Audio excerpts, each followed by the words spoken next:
Welcome back to Get With The Programming. I'm Chase Ingram. I'm Captain America. And along with me is Bill Grundler. Wolverine. That's a way better start than the last time we went live. So much better. We're on fire. We're already starting on all cylinders. Oh, my goodness. I like it. Our master's intro where can you see me? Can you hear me? Just flip the screen on the iPad. I can't hear you. Oh, Bruce. No, I can't hear you. Soccer mom, what's up? What's up, Elise? How are we doing? Yeah, where's Bruce and the Corys at? Yeah, Bruce and the Corys. Ha! Corey, and Bruce are always early. Oh, thank you guys for joining us. This episode, we decided that we wanted to take a look at the Affiliate Cup because what it was is not really what it is now, and everybody wants it to be what it used to be. And I don't know if that's completely possible, but we're here to give our thoughts on how to make it a little bit better. Yeah. Which I'm pretty excited about. I'm pretty excited. I will say this. If you haven't checked out on the Games website where it talks about the Affiliate Cup, put in like, CrossFit Games Affiliate Cup, something that they do that's really cool is they go through yearly the history of the Affiliate Cup and how it's gone and the different changes that have gone through it. And it's really, I went back and looked at that and it's really cool. So if you haven't checked out the history of the Affiliate Cup to see how we got to where we are, go back and check that out because I think that's pretty important. Where is that? I just put in CrossFit Games Affiliate Cup and pulled it right up. It's really cool. Great job, CrossFit. Yeah. Home office. Look at you guys. Don't say that. don't say that. Don't be condescending. Home office. Well, we are going to hear, yes, we're going to go through our thoughts on the Affiliate Cup. We want to give our opinions on maybe how to improve it. I think all around, this isn't you guys are doing this wrong kind of episode. It's like, hey, let's have some fun, give some ideas on how to make it even better. Competition in total, and maybe how to change some of the competition format that they may have. So I'm curious to see what your thoughts are. I have some ideas if maybe what you might be forcing some people into early on in the season. Maybe. I'm just gonna go to that. But before we get there, we want to thank Bubs Naturals. We just posted our morning routine on our Instagram pages. Bubs has it on there. I've already had my morning double bub coffee, and it was so damn good. Although I was tired, man. I want to do it again. That's not bad. Just be careful with the MCT oil. But as far as doing double bubbing, you can still do it. You can do it all day. Yeah. If you guys want to get on that, you can, if you're watching Savant's podcast and he's talking about Paper Street Coffee or whatever, if you want to make that coffee better, go to bubsnaturals.com, use the code GETWITH20 for 20% off. And as you're scrolling through the internet, slide on over to element26.co, use the code GETWITH15 for 15% off. Where's one of our Corys? One of our Corys just said he ordered the thumb tape, and then he threatened me with violence if it's not good. And I was like, I don't have to worry about that. I don't need to worry about a Will Smith slap from you, even if the thumb tape's on, because it is some of the best thumb tape I've ever used. Yes, double bubbin. Have we trademarked that yet? I feel like it's just more of a you're welcome. Kind of, yeah, sort of. I mean, I think I even hashtagged that one, double bubbin and the bub train and all those good ones. Yeah. I don't know if the extra scoop slogan we had that too much MCT oil powder. It might be a little. That'll be one that'll be one like more for the kids. It's kind of like, when you're talking about beans and they're good for your heart and all that kind of stuff. It's kind of in that same vein. So, yeah, I don't know if it'll be the same. Save this one, Alyssa. We're going to come back to that. We're going to come back to that question. But before we get to the actual show, WODproof is the app you need to improve not only your training with their training programs and their Pro Pack, but the Bionic, the new AI technology to improve your mobility. But it first starts there to let you know how bad you are. Yeah, not only how bad you are, but how to get better. So it sets you off at your beginning, has you run through with its AI stuff. The computer looks at you, watches you as you run through a handful of movements, and then it sets up a daily plan for you, whether it's 10, 15, 20-minute long that you have. If you have equipment, if you don't have equipment, or if you want to base that on the workout that you have that day, it will set that up for you. So make sure you guys check that out. Get Bionic. It is a massive jump in the space. And, just let alone, not even just that part, but their Pro Pack. Yet they have all the 12-week programs listed on their platform. So it's not just video. Yeah, that's the one. We'll help you emoji. That's the one. So check out the WODproof. Go, you guys. Get Bionic. Love it. Absolutely love it. This is one from Drew. Will Smith's slap would have been much more powerful with full hip extension. I saw a massive quarter extremity violation, I would say, in the slap itself. It looked like So hand and then twist as far oh, as the so bad. torso. Yeah. So So bad. I thought Yeah. he had some training in there. So, all right. So before we get to the team stuff, me and Bill, we've had this conversation, and it's been a pretty popular topic. And it's this Annika Greer situation with her technically not submitting her score or whatever, and then her not being able to make it. And I think the one thing we can all agree on, whatever side of the fence you fall under, is like, oh, just give her a pass, or sorry, those are the rules. Is it's just a shitty situation. Like, Yeah. I mean, there are no winners in this situation at all. And that goes for Annika, that goes for the CrossFit Games, and it goes for athlete 121 yeah. when it's all said and done. It's just it's a tough road to walk down. Yeah, Annika's got a lot. This year has been a very hyped year for her. I mean, watching her come out of Wadapalooza and what she was able to do there. We haven't heard a lot about her. One, because she's young, but two, she has just been on the outside, kind of like the whole Phil Toon kind of thing, like just on the outside. So you just miss her. A really amazing athlete, and it's really sad that she's not going to get her opportunity. I actually talked to I was talking to her coach yesterday on Instagram, Brett. Yeah, I talked to him at Wadapalooza, and Okay. so we kind of get to know each other there a little bit. And one of the things, I was doing the whole, she's young, this use this as fire, and he's like, we totally agree with that. What's hard for her in her situation is that they've had other tough calls before. And so, she's even that she's so young, it's not like she hasn't had these kind of things. And so, just like a lot of the athletes, Bethany Shadburn, same type of thing, gets COVID, gets injured, gets this, gets that, doesn't get Dude, talk about someone who's just she has like Roman Karenikov bad luck. Yeah, totally. And Just on the injury side. that's, I will say that, for Annika, youth is on her side. I mean, she's very young. She has a lot of time left in the space for sure. Not that makes the pain any better, but she does have that, and I really hope. And I was telling her coach Brett, she has such an amazing future.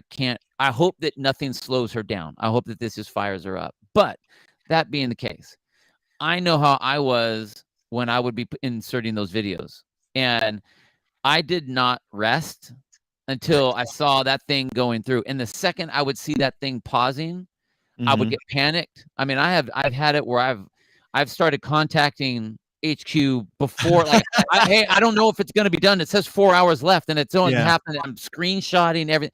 I mean, so like that is a very nerve-wracking thing. And and not to take anything away from what she did or didn't do, or if it was in, or if she hit submit or didn't hit submit. I mean, it is what it is.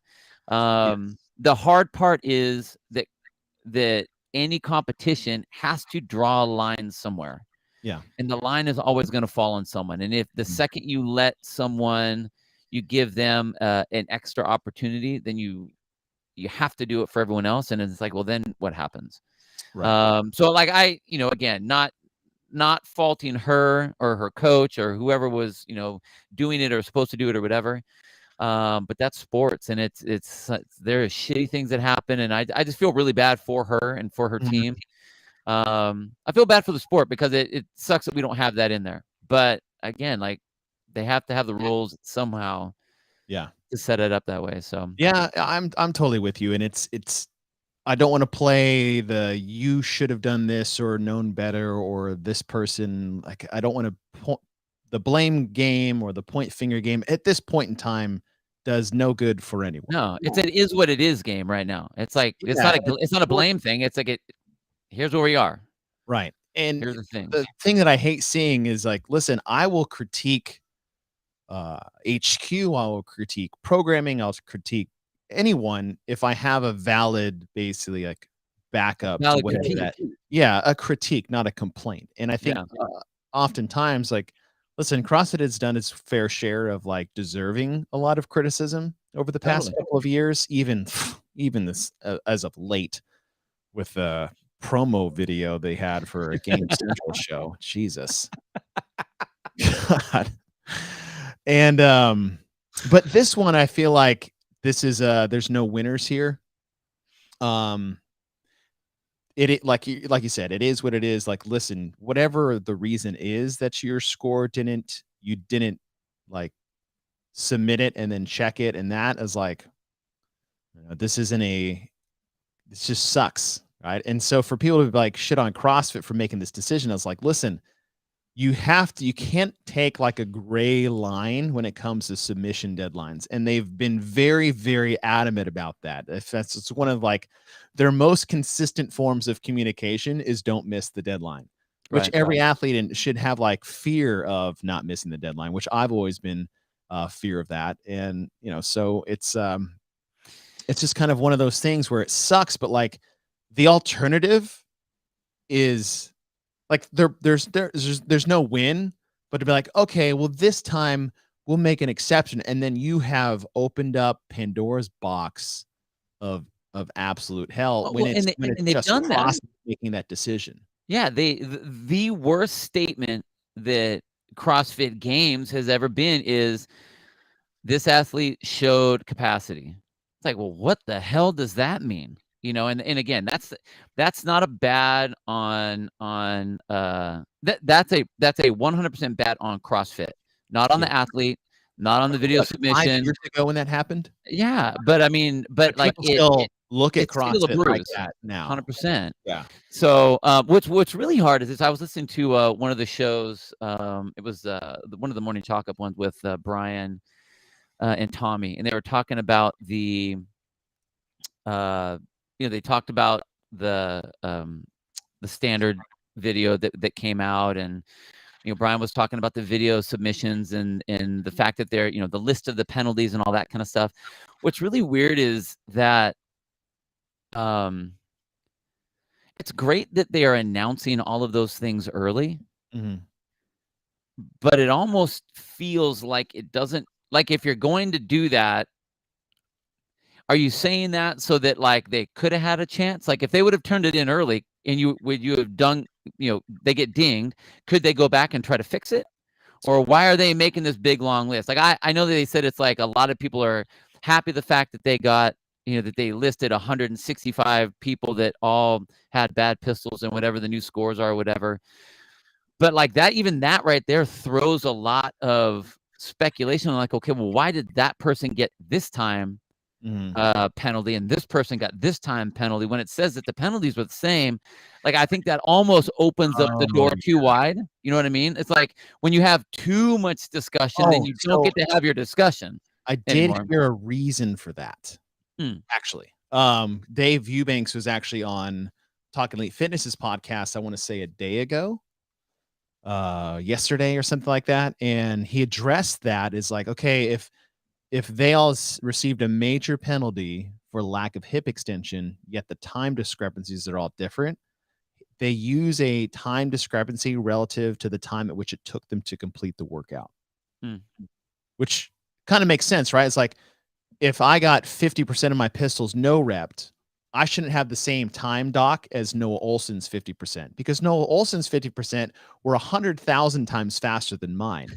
So the 50% of my pistol pace. So that's one explanation that I heard from Dave Eubanks on a podcast, which is like, it's not easy to put that in paper because clearly nobody reads as much as they should to begin with. They're just here ready to fight and things like that. But these are the things that we need to talk about more. We need to get more, Boz in front of the camera or Eubanks in front of the camera and explain the decisions that they made, because then that leaves less room for criticism to come in, at least unwarranted, assumed.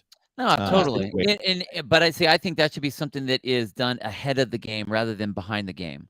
Like you say what your penalties will be and how you're going to do it, because to me, what it does is it almost sets up a perception of, well, shit. Okay, here came all these penalties. We have to think of a way to do this now on the back end when that should already be set up, so that you're not having to plan for anything like that. I think it's cool that they listed it out. To Brian's point, he was talking about, the time frame, they're getting the penalties out earlier now and that kind of thing. But it's like, well, okay, but it doesn't change it doesn't change anything really. I mean, like they'll adjust as they need to adjust, but it's like, well, okay, I don't get to go back and fix it, so what does it really matter? Like, right. you know what I mean? Other than like letting me know that they're, just they told me that they're going to add a minute and a half to my score or it's whatever. Yeah, it seems weird. I appreciate the communication. I totally do. We always have said that more communication is better than less communication, but I do feel you better post that one up, Drew's. Put that up because that's our coffee cup right there. Yes. Yeah, exactly. Easy solution. Stop programming pistols in totally. But it's like, I don't know. Sometimes I just feel like it's just throwing gasoline on the fire for the sake of saying, well, we're communicating. Here's everyone gets a gas can and we're communicating some more stuff. Go throw it on the fire. And it's kind of weird. Yeah. But I mean, it is what it is. I still think that it's good that you got to drop the line somewhere. That's sports. Yeah. Is what it is. Fabrice asked this question is like 10 reps equals 30 seconds. The problem with that is like, it has to be reps relative to the movement that you're doing. Right. Like 10 thrusts at 135 is not the same thing as 10 pull-ups, just chin over bar. Like just do it right. Make it easy on everybody. On everybody, and don't program things that can easily be blurred. I mean, everything can be, obviously, but yes. Could they create a whole panel of, all right, this movement for it's like thrusters, every no rep penalty is this. Pistols, every no rep penalty per second. Double unders, like, yes. I mean, it's weird, but the problem is, like, and Dave went through this. I want to say he went through this on our podcast. Yeah. Where he was talking about double unders at the end of 21.1, where some athlete was like 11 reps shy of the 210 and they had the winning score. It's like, well, 11 double unders in a row takes 5 seconds. Right. But her 5-second penalty would have still kept her in first by like 2 seconds. And he's like, you can't physically give her the win on an assumed 11 unbroken, because what if she missed? What if she missed 5 times in the 11? And so like there's judgment calls that have to be made there. And that's a very good example of how not easy this is. So everyone's like, just do this. I'm like, it's not that easy. I know. It's not a just like, oh, we only had 3 thrusters left that you didn't do. Then that's a 3-second per rep penalty. I'm like, not if it was my last 3 thrusters at 135, which I broke up.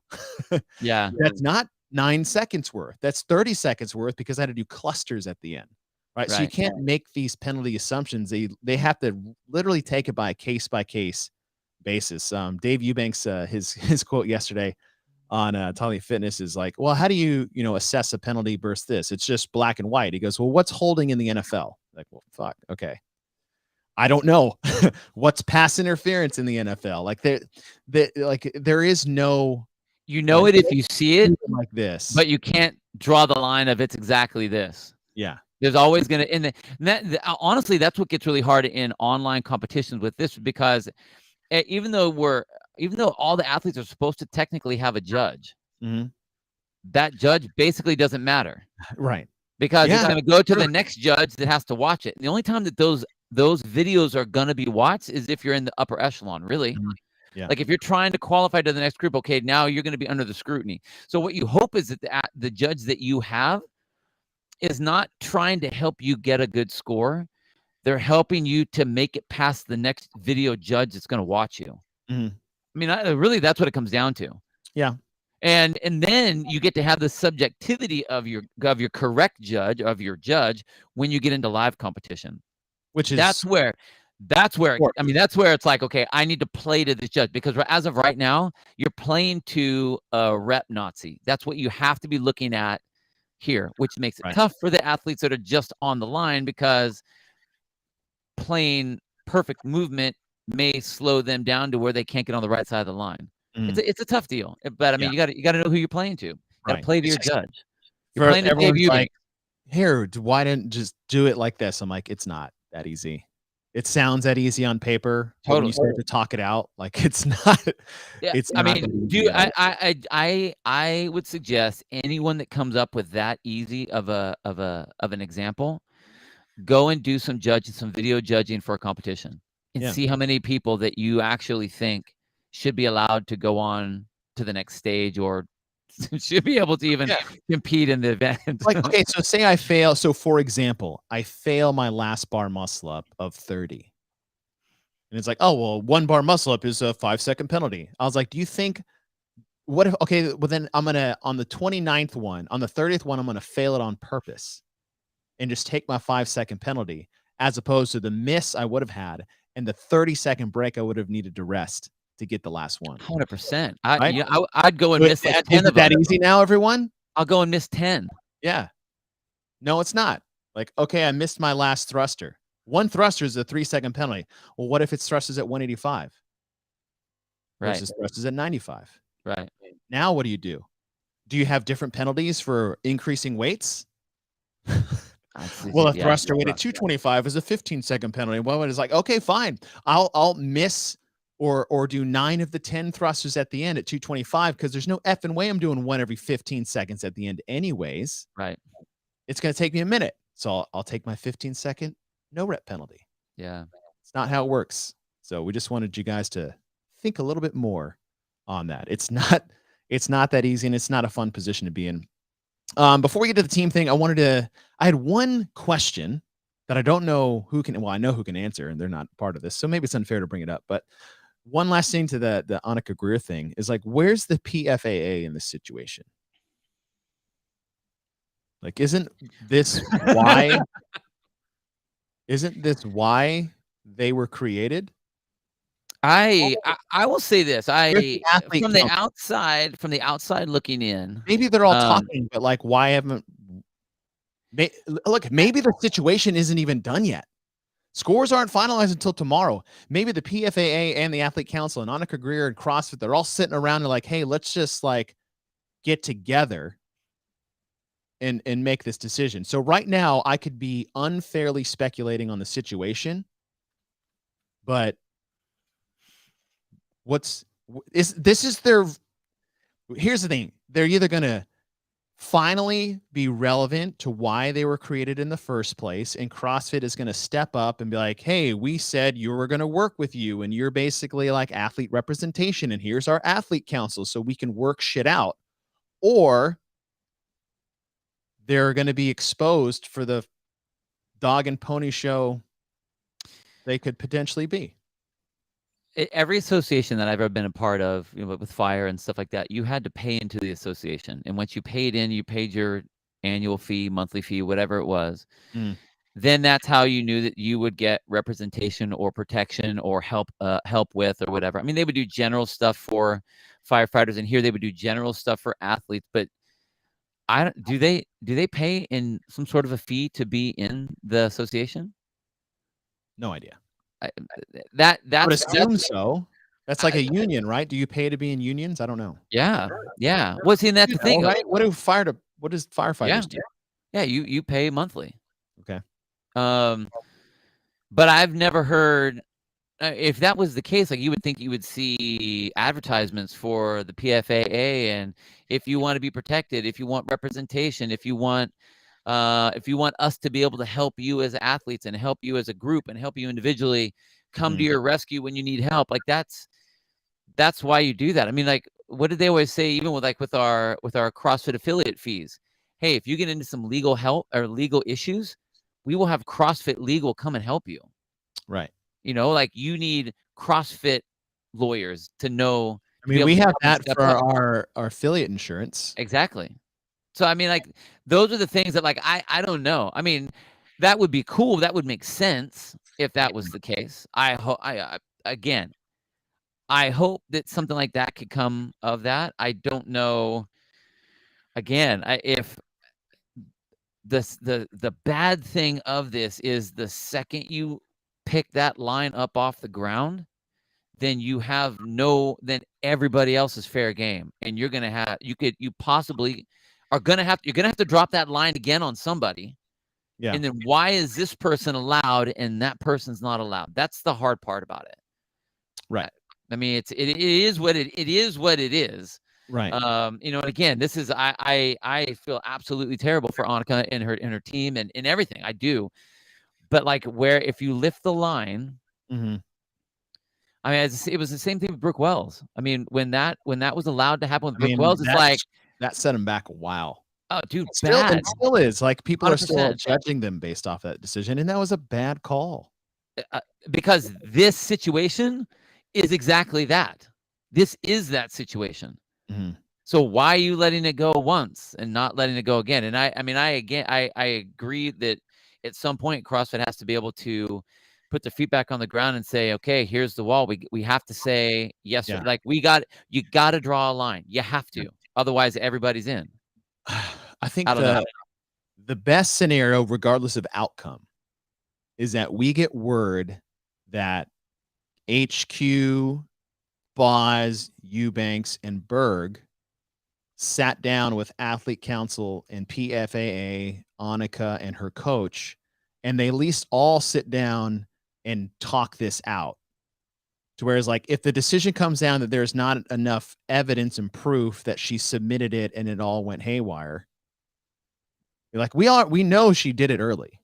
Like we know that. We're not disputing that. But like there's not a lot of things positive in her court after beyond that.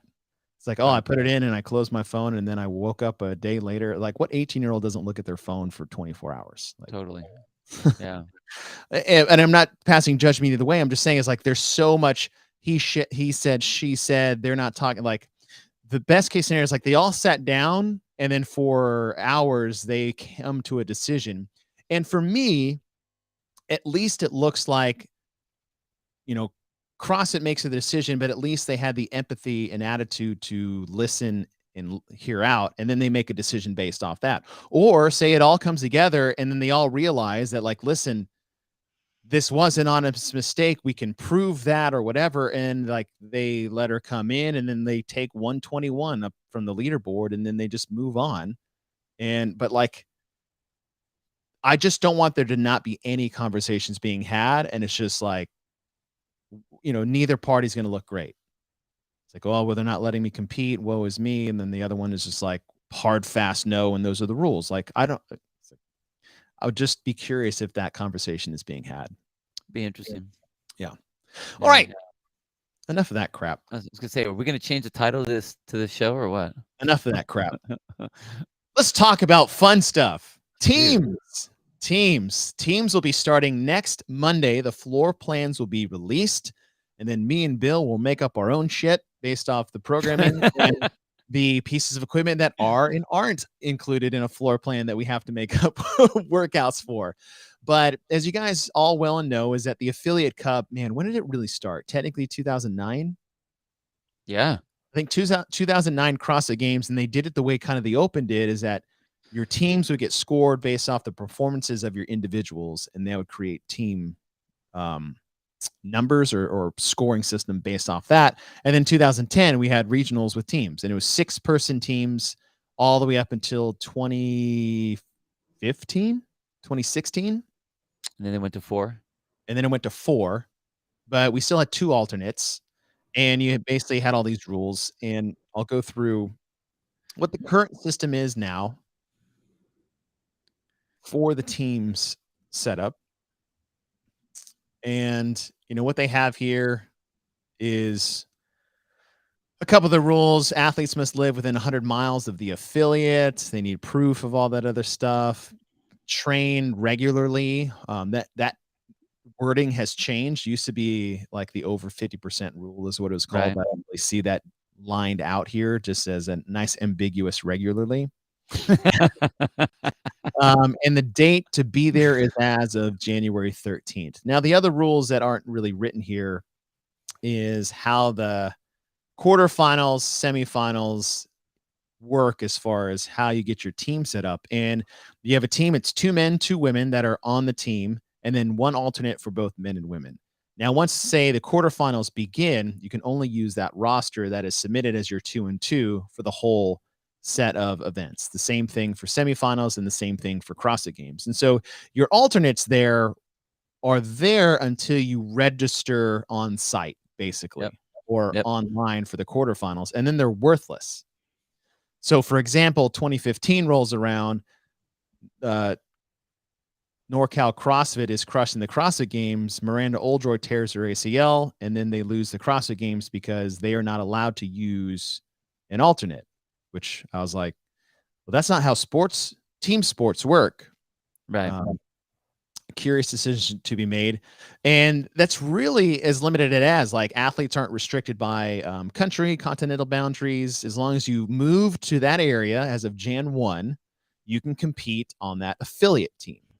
And that's really the only rules that we have right now. And the big gripe we'll hear, and I have myself, is like, we're calling it the Affiliate Cup, but there's not a lot of affiliate teams out there that, except, I guess, CrossFit Mayhem technically, but they still pull in people, but they're there. Like, they follow the rules just like anybody else does.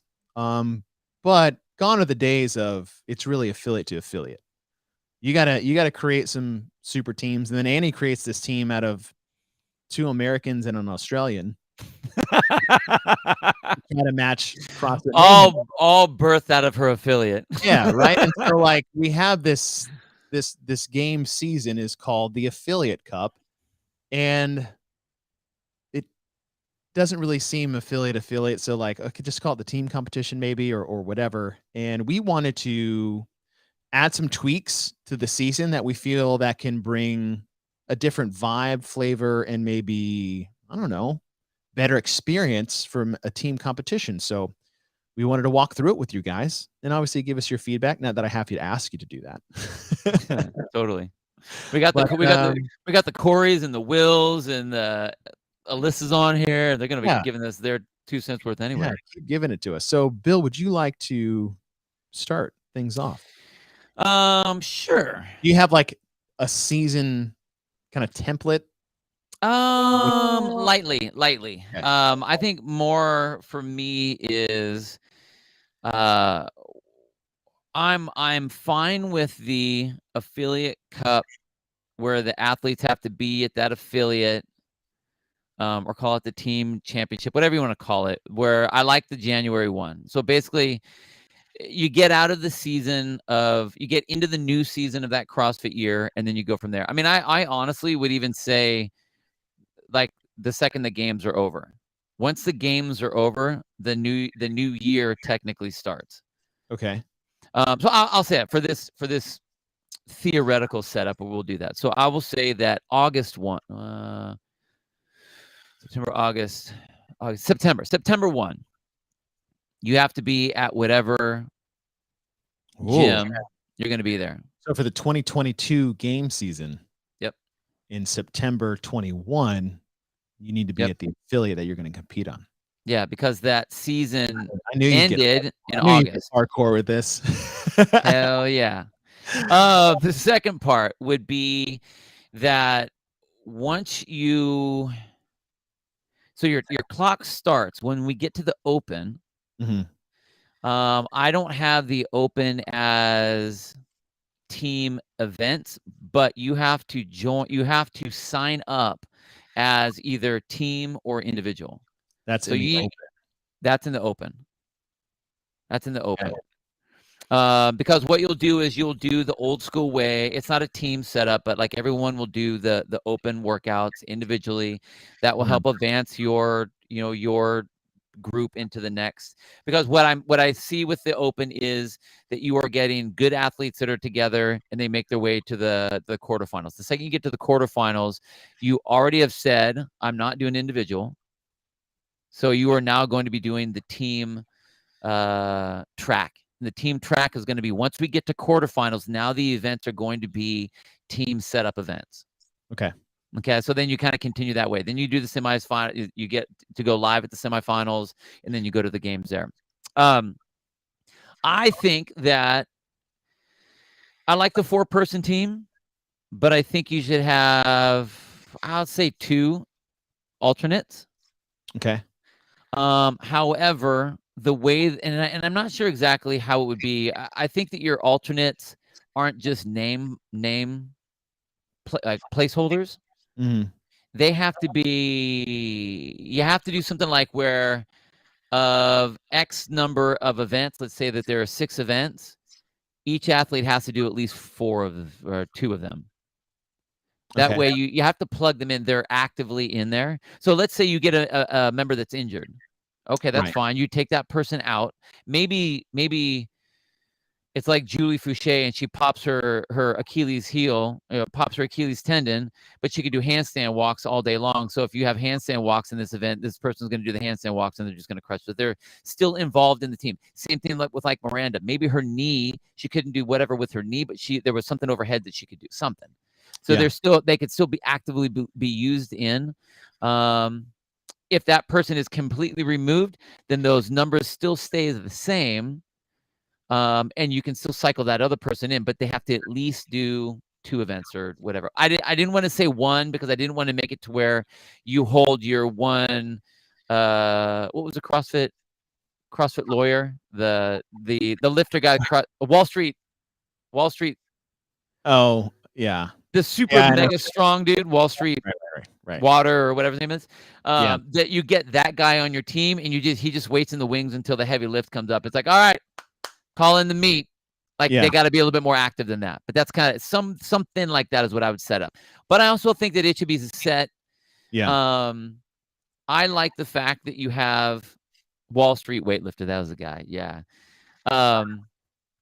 I don't necessarily know if I want like the games is at one time and then the affiliates at another time and the masters is at another time. No, not the grid. I'm not talking the grid. I don't mean you can sub one person in for one movement and then they come running out again. I don't mean that. How dare you? But I think that's kind of my basis. I mean, I think that everyone should be active, and when you go, like you're all in on your team. It's not a second place. It's not a if I can't make this, then I'm gonna go ahead and do that. You got to choose. Yeah. You got to commit. Okay. I like that. I had a feeling you would do that. Commit early. You know me. So I'm very close with you. I went back and forth with this from the open standpoint because there's a big part of me that would be like, yes, before the open starts, pick your track, indie, team, masters, and you don't get to go to any other ones. Like, there's a big part of me that's like that. In fact, I would say the majority of me is like that because I like just putting your chips on the table. I'm not going to have my hand in 3 different doors. Right.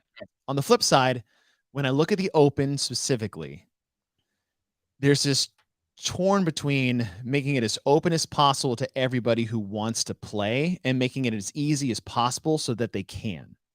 So I'm almost being a bit more lenient in the open and even the quarters. Like, if I have the capability of like I can make quarters in every division right now while I'm okay, right? Indie, team, and masters. It would be really fun for me to play all those or in all those fields. Like I enjoy that. So I'm torn, right? So the big thing I have is that you need to be in your physical location by Jan 1. I had it as Jan 1 because to me that's the start of the new year and I kept it simple, right? So not quite as early as you, but January 13th, I know that was when registration opened or something or whatever for the open, but like Jan 1, be there. I'll leave it open to whatever avenue they want to go down in the open.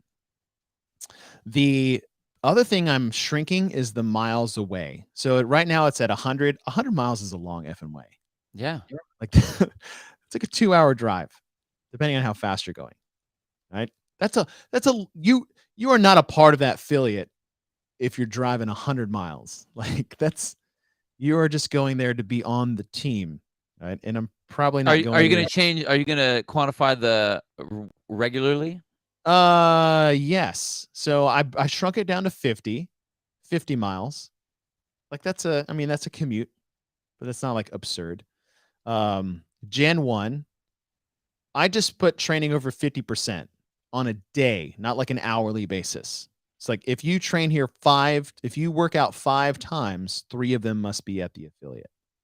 If you only work out 3 times, 2 of them. Like, it just has to be over 50, right? And so keep that simple. Obviously, they have to show proof and whatever stuff. I was like, that's just the normal thing.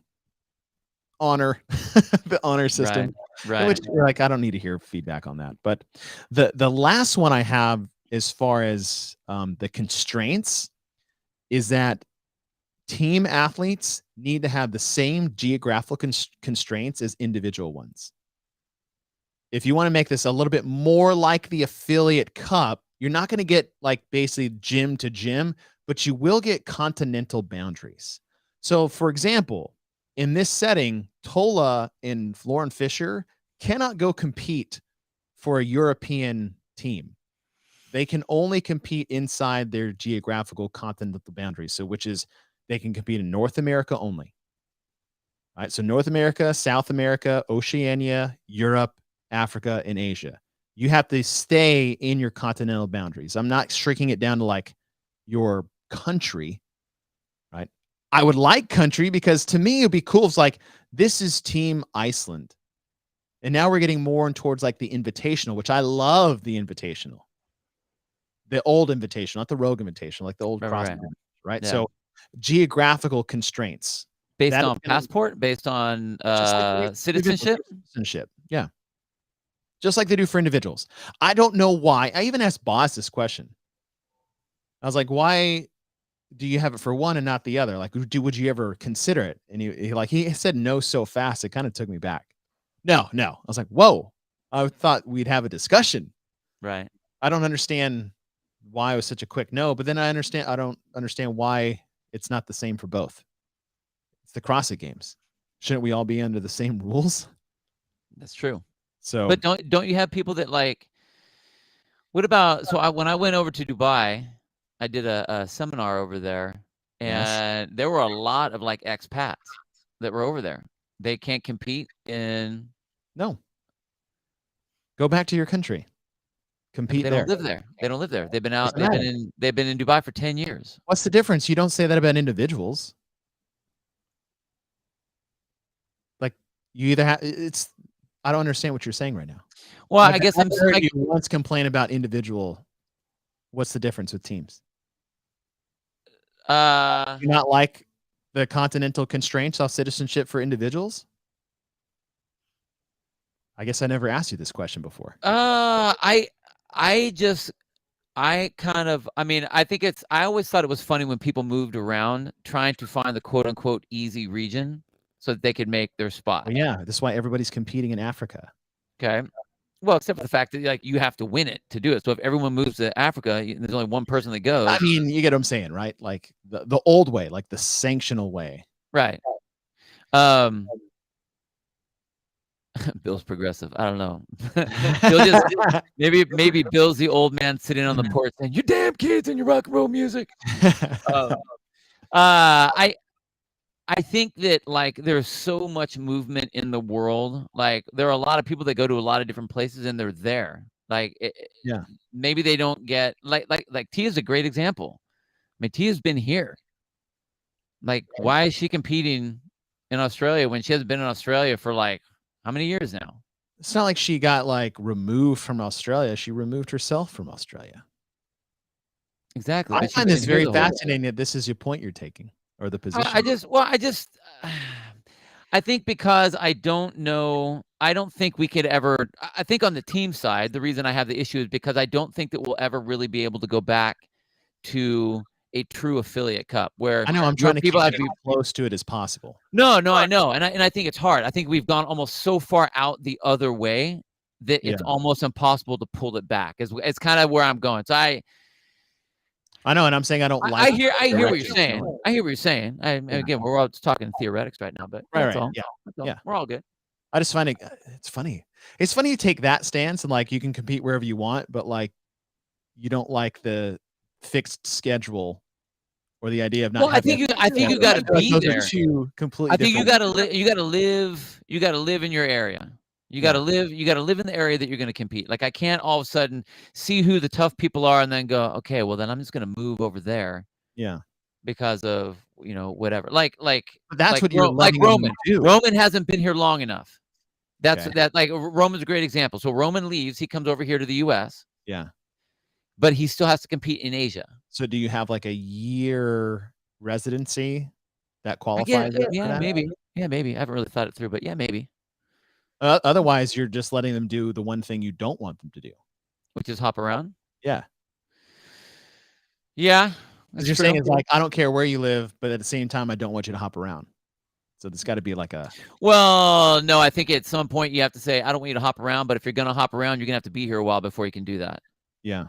So you have to be stuck here for a while, and that whatever that while might be. Yeah. I mean, who knows? Maybe T is the number. So we say, okay, you got to be in America for 5 years, and then. But does that reset when you go back? I don't know. It's a good question. Months? I don't know. Yeah. I don't know. I haven't thought it through. I mean, this is like the Olympics too, right? It's like you can only compete for your country of citizenship, but some people have dual citizenship. Like Alessandra Pacelli, I think, has 3 different citizenships. Yeah. She has Canada, US, and Italy. Yeah. She could pick any 3. But these are extenuating circumstances. You guys got to understand, it's like you're throwing out all these singular examples. Like the exception is not the rule. The exception is the exception. Like, oh, I know this one person who's been this for this time. I'm like, okay. But then the problem with that is if you have the if the exception is the exception, that exception still has to fall in the line. No, that exception still has to fall on whatever side of the line that you're talking about. Yeah, and I feel like these are very easy lines to deal with. I don't care about people's feelings on this matter. No, totally. Where are you from? I am from Europe. Well, then go compete in Europe for the CrossFit Games because if this is and I'm taking words out of your mouth, if this is your priority, then you make it a priority. Compete for your country. If people want the CrossFit to be in the Olympics, well, they're going to be pretty pissed off to know how hard the rules are on where you compete. Like, true. You can't have both ways. That's what I'm saying. And so I'm trying to make this a bit more stringent. I could have said compete in your country. Hey, you can't, like, if you're Annie, like, you can't even compete in Spain. Like, you have to only take Icelandic athletes, which honestly, if they did, they could probably beat Mayhem. You're talking about like Annie, Katrin, BKG, and then like, what's another Icelandic dude? There's 3. Like, and they all go to actually the same affiliate. And so I'm trying to make clear, defined. Oh, dude, Frederick. Oh shit! No, dude. He's not. He's Danish. He's not Icelandic. Well, he's from Denmark, I think. He's not. Freddie. Sorry, Freddie. Freya can. by CrossFit's. When she's 13, she'll be able to because females are freaking unbelievable. Yeah, Sarah. I don't know if she'd be a good teammate. She doesn't have the wherewithal to follow directions mid-workout. I don't think. I think Katrin and Annie will be perfect. But okay, so I'm trying to make defined lines, right? Less gray, the better. The live wherever you compete, work bullshit, like that's too gray. For my scenario. No, I get it. You're all good. Right? But like, I love the conversation. And thank you guys for joining in the conversation too. That's right. The mountain can come compete. All right. So those were my team constraints. So 50 miles within the affiliate, be there by Jan 1. You must train for 50% of the time, and you must compete in your designated citizenship continental region. So that's the format or the constraints.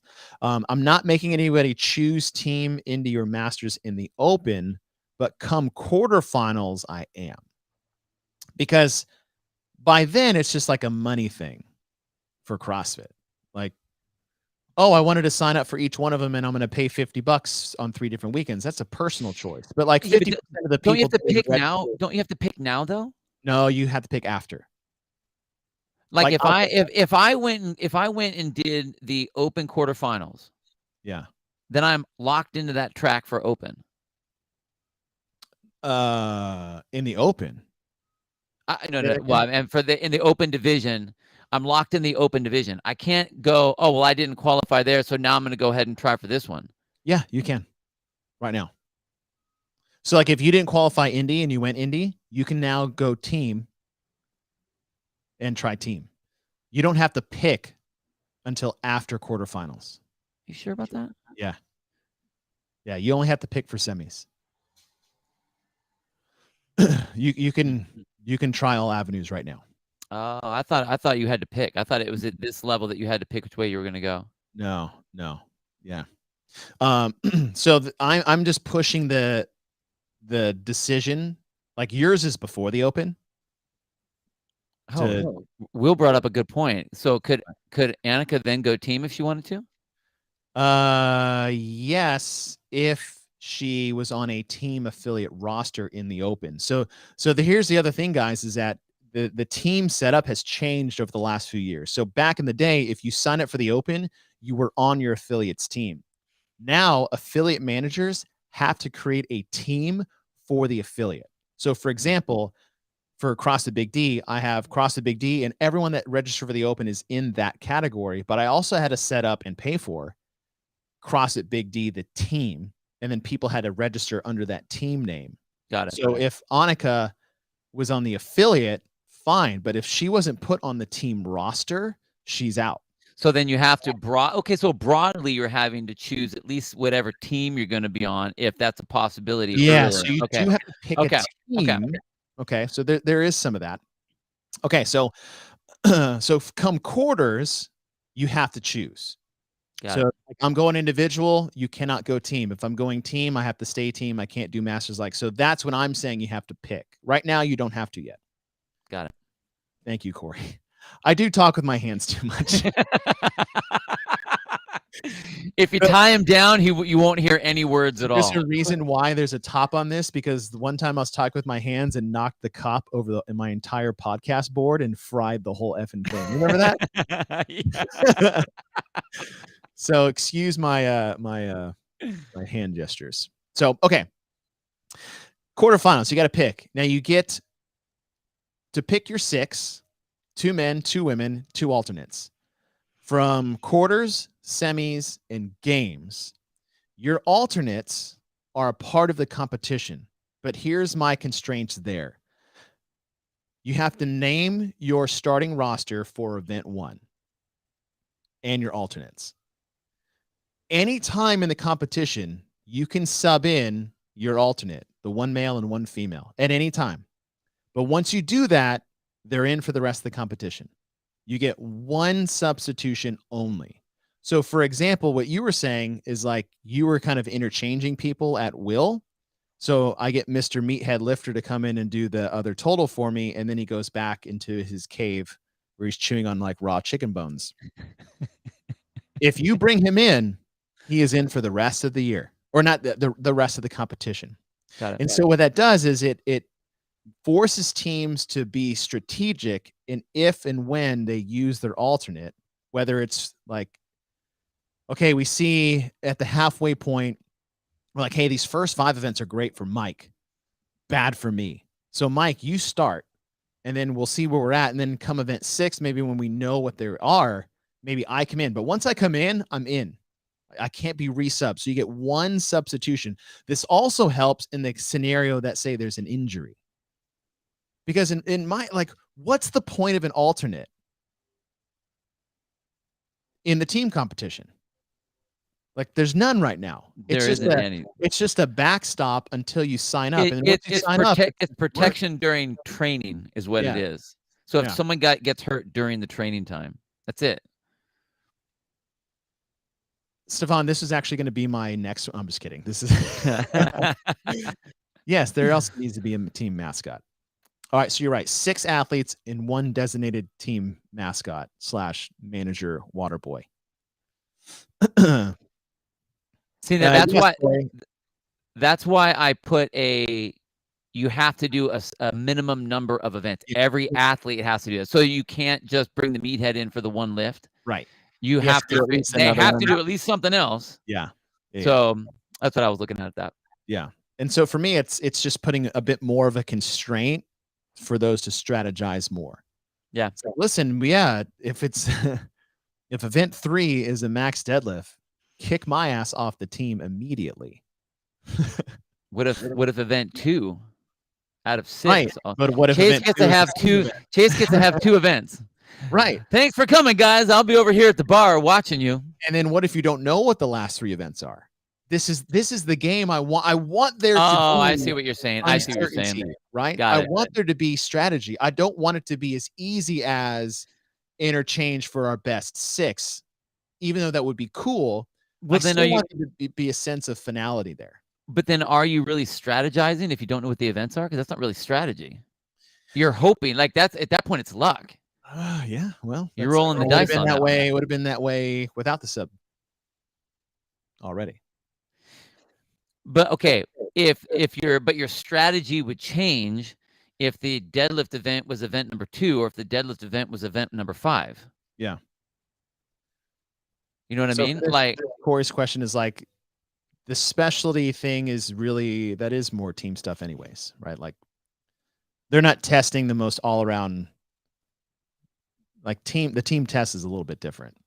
I will say this, when it comes to fitness on a team, I think if you have more you are subs, gonna have then this is a problem. Like if you have Right. more free substitutions, then yes, this can. When it's only one, then you have to figure out when you want to play that card, if ever.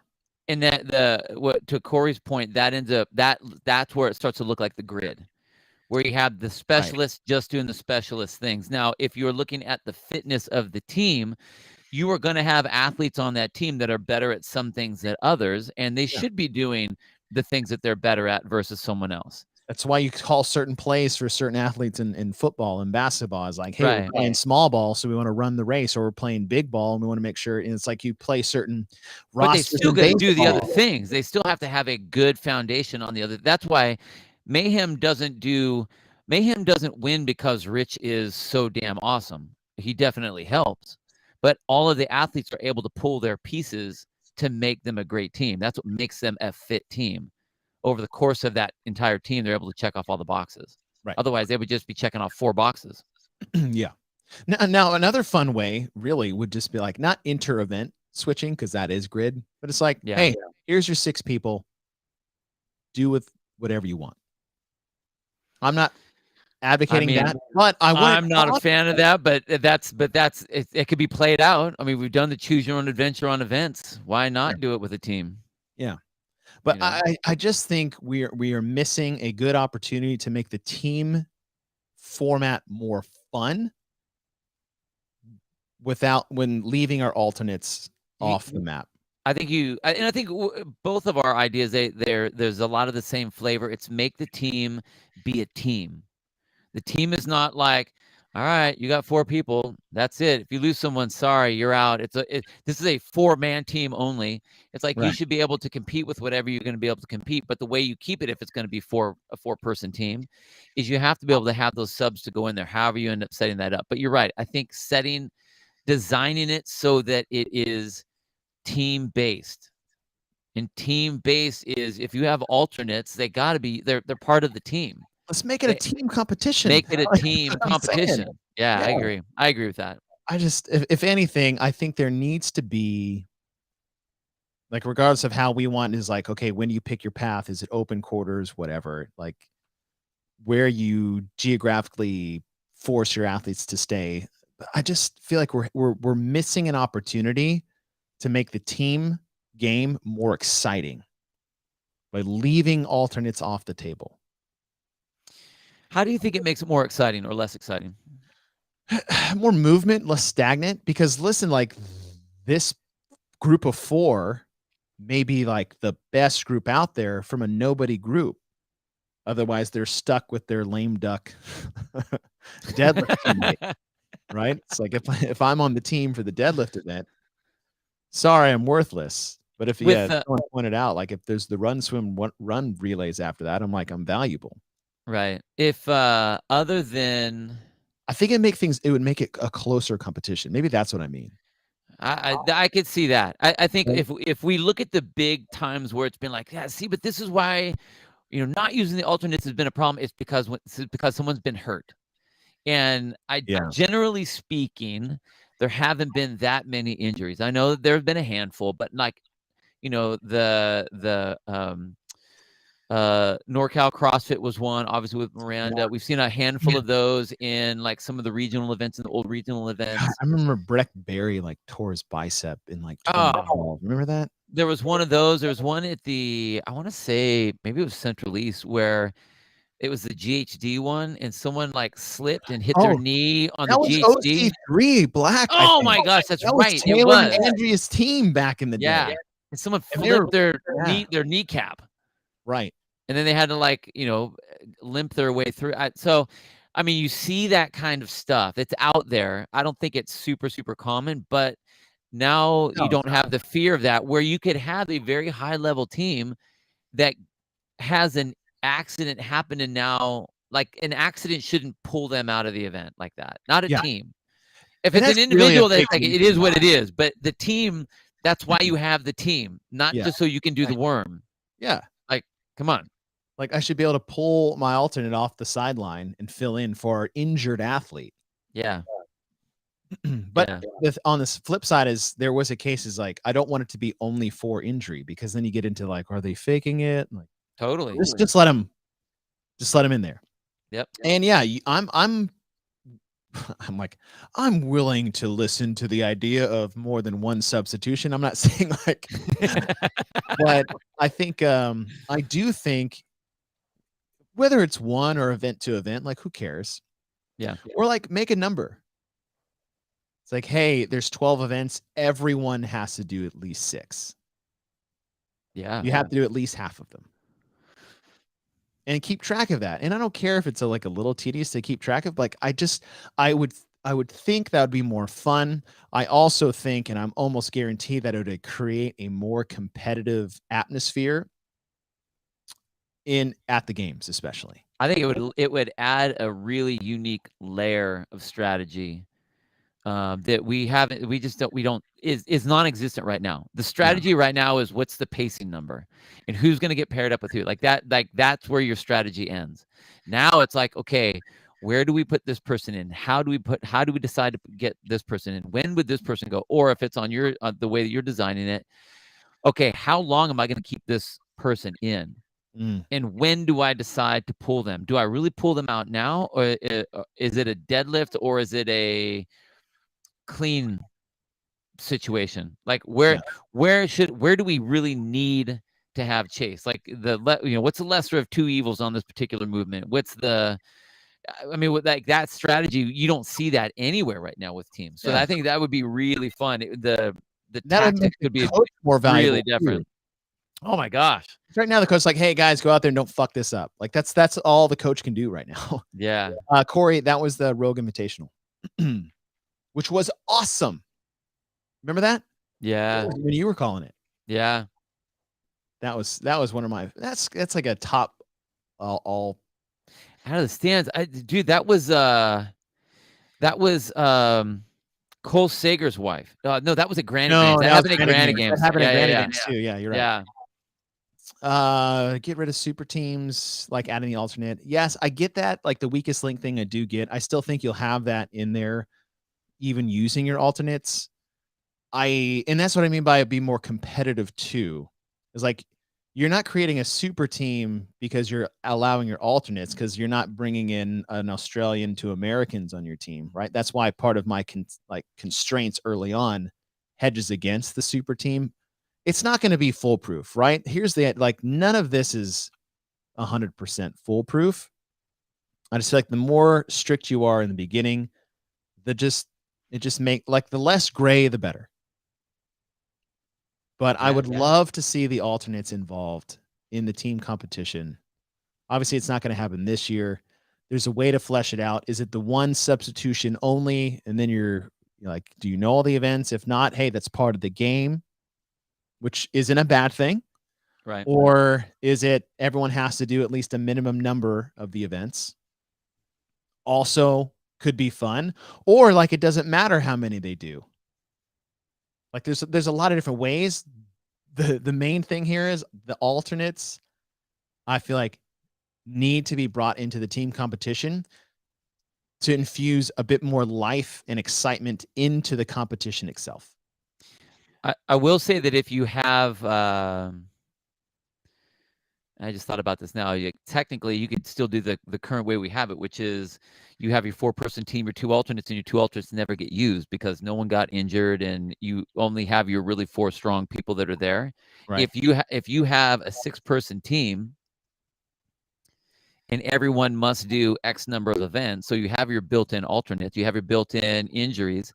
Yeah. Now all of a sudden, the depth of your team becomes much more important. You know what I mean? So like all of a sudden, Annie couldn't just have the 4 that she has. She's got to pick 2 more. Oh, like they have to use them. Yeah, everyone has to do a minimum of 2 events or whatever the events are, whatever the numbers is. I mean, that changes it too. Yeah. It's like, all right, who's the least shitty people we can put as the Yeah. So I mean, it kind of, at least it plays to the affiliate because okay, maybe you have some ringers that are in there for your top 4, but you have to have 2 more on there and they got to play. Okay, well then that takes away from the super idea that was just presented. Yeah. It's like, couldn't you imagine like, hey, Rich, you have to sit out this one. There's no way he would do that. But you know, and there's the thing, is like, okay, yeah. So everyone must do a minimum. Everyone has to do a minimum. Well, Rich would never go out. Right. Well, I mean, yeah, you're right. The whole time. I mean, and that's no different than any other team competition they've ever done. Yeah. But yeah. Let's see. How can we put up Richards? He's one of my guys, actually. I program for Rich. What's up, dude? How can the affiliate cup trickle down and influence programming in the affiliates? True, quote, team WODs don't seem to be programmed often. Maybe a random weekend, you go, I go partner WOD on the weekends. Well, Richard, if I could toot my own horn here, but if you go to Underdog Athletics, they have a new team-specific programming track that is programmed by the person selling you on the pitch right now, aka myself. But Underdog Athletics has designed the very first ever team programming track. So if you guys want to do team workouts that are programmed by people who know it, go to Underdog Athletics, and then you got what you want there, Richard. Bill, I don't know if you're throwing a bone there, but well, a little bit. He always listens to us when he's doing the workouts that I program for him, so it's cool. Oh yeah. But I do. How's your workout today, Richard? One of the things that I think is important about this is having the events come up and be programmed team events. Not the open. I don't think it needs to be there, but like once we get to the quarterfinals, I'm really interested to see what they will look like this year for the teams. I'm more curious. I am so curious than I am. Thank you, Richard. I'm more curious about the team ones than I have been of any for this year. Boss says they are. He says they're going to be. I don't know how they're going to do it. Like, I'm really curious to see how it's going to be set up. Yeah. I'm really interested. Just prepare for me to be super judgy. All right. So let's put a button on this, or a pin in it. What is it? Button it up. Button it up. Put a stake in it. Put a stake in it. Put a nail in it. Yours, go through your little outline real quick for what an option for a new team format. Mine would be, it starts immediately after the preceding season. So September 1, you have to be in the area that you're going to be in. I didn't have a range. I actually really like your 50 miles. So I'll go ahead and stick that and tail on that. Our powers combined. I like it. Have to be within 50 miles. I like that you have to train over 50% at that gym.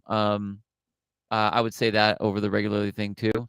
Yeah. But you have to, when you sign up, you need to choose your track at the open level. So before the starts. Yep, that means you're committing to your team at that point. And once you're in, you go down that track. So everyone does the regular open events. Your team moves ahead to the quarterfinals. You are now going to be doing your team events with your team. And once you're on that, if you guys make it, congratulations. You get to move on to the semifinals. If you don't, you guys are done. You don't get to jump into any of the other masters or whatever things. You don't get to do that. You have 2 alternates. So it's a 4-person team with 2 alternates, yet everybody on that team, alternates included, have to do a minimum of a certain percentage of the event. So if it's the quarterfinals, everyone, depending on how many events they have, let's say it's 5 or 6, let's for whatever. Yeah. Then everyone has to do at least 2. If you get to the games where you have 12 events, then everyone has to do a certain percentage, whatever that percentage would be, so that they are all involved in that program. I like it. Yeah, I like it. For mine is I'm letting them, they have to be on site by Jan 1 of that competition season. So 2022 games are in August. So by Jan 1 of 2022, you must be on site within 50 miles, train over 50% of your training days that you have. And then you must compete inside your continental citizenship bound region. Those are my constraints. Open. I'll keep it open. Again, I just want to get as much people involved in the open as possible. Quarterfinals, you need to pick your track. Indy, team, masters, just like you had. In the quarterfinal, semifinal, and games format, you must declare your event 1 squad and then who the alternates are. And then beyond that, you can add a substitution 1 time for that athlete. So once that athlete is substituted into the competition, whatever stage they're in there for the remainder of the competition. So say you can't sub out both males, you can only sub in one. You don't have to if you don't want to. I'm keeping it constraint there, but as simple as that, really. But I do like all our other options that we had for the team thing. I could easily have just said is like, kind of like you did, man, I just think that'd be more fun. I like the minimum idea. So say every athlete must at minimum compete in 20%. 20%? Yeah. Are you rounding up? I think it depends on how many events are in that. Okay, so say quarterfinals has 5. So they just have to do 1. See that 25%? 30%? I would probably say 30%, I guess. Okay. And the reason I say that is because I wouldn't want someone to go, okay, we'll get the Wall Street weightlifter on my team for this, so we'll get ourselves to the semifinals, and then we can't use them for anything else. Because then the right teams aren't getting. That gets to the thing I hated the most about the Open was getting your lifters to score on your team. Right. That's why we don't do heavyweights in the Open. Right. Yeah. Right. Anyways, okay. So say I'll do that. Okay. A combo there. So for the team side, declare your roster for event 1 and your 2 alternates. That way they just have the name to the athlete, and everyone must complete or compete in at minimum of 30% of the events. And then they'll round up to whatever that, because so 30% of 5 is 1.5. That means everyone must be competing in at least 2. Yeah. Keep it simple. I like it. Keep it simple. God, it would be so fun. It would be so fun. It would be so cool to watch it. Saying that at the same time. They would completely change how they decide how they're going to do that. Like the strategies of what would happen, the communication, the chatter that would then happen would be so different. Like we have never seen it. Yeah. It'd be a whole new landscape of like conversation for the teams. And it would be so fun to call. It'd be a little crazy, like shit, who's in the right? Who's on here now? But as an analyst, like, hey, listen, Mayhem switched out Rich because Rich just doesn't like this thing, and their alternate is a freaking boss at this. Like, how much fun would that be to talk about? Rich Froning just got benched. Got benched, or you know whatever, what? Right? Now they have to decide. I mean, now they have to decide when are they going to pull Rich out, because everyone these other guys have to get these 2 events in, which means Rich is going to have to sit out. So where do they take him out? Yeah, and he's like, well, I don't need to sit out. Like, maybe it's strategically good that you do take an event break. We don't need you for this one, Rich. So but much we need you for the last one. There'd be so much good stuff to talk about. I love this. Now I'm getting fired up. But just think from a spectator standpoint. Once you start to really see things like, okay, what roster are they using? Why? I was like, well, this athlete's background is in soccer. We're doing the shuttle sprint relay. So yeah, they're in. and she's in too, or this is the reason why we're switching them around. And you're like, oh shit, we're getting to the final. And it's like, oh, by the way, you guys still need athlete A and B to at least do the last two events. You're like, oh shit, like we just totally screwed this up. You know, like what if that happens? Right. So I think I'm I'm still like, can we nominate? Where do we submit this? I mean, I know where we submit this, but yeah, no, I think you get your foot deep enough in the door over there. You're fine. I don't know. Just slide a little envelope under the door. Does anybody else disagree that the alternates need to get used for the team season? However we want to land on it. Been saying it for years. And then it's more fun at the gym too, because shit, like, you know how much it sucks to be on the A team knowing you'll never compete, but you could start on the B team. That's why people hate doing team. Yeah. They don't want to be the alternate for the games team, knowing they could at least compete at semifinals on the B team. Yep. But now, and yes, the line will always fall on somebody.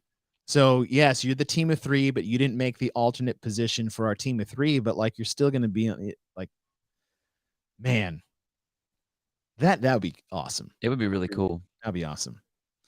Well, we'll do a formal we'll do a formal submission there. Guys, let us know what you thought in the comments. You can hit up Bill and I on Instagram. It's at Bill Grundler for Bill, and it's at Chase_Ingram for myself. And as always, you can follow us on Instagram at getwith_the programming. This is super fun. I can't wait for the floor plans for the teams for next week. I'm so interested to see what they're going to be. Bill and I will give our predictions of the programming next week live. That should be about Tuesday. Gives us 12 hours to digest what the floor plans are and make up good kick-ass team workouts for you guys. But again, thanks for joining us. We really do appreciate you guys. We love going live with y'all. And man, we'll see. We're getting a good crew in here too. Yeah.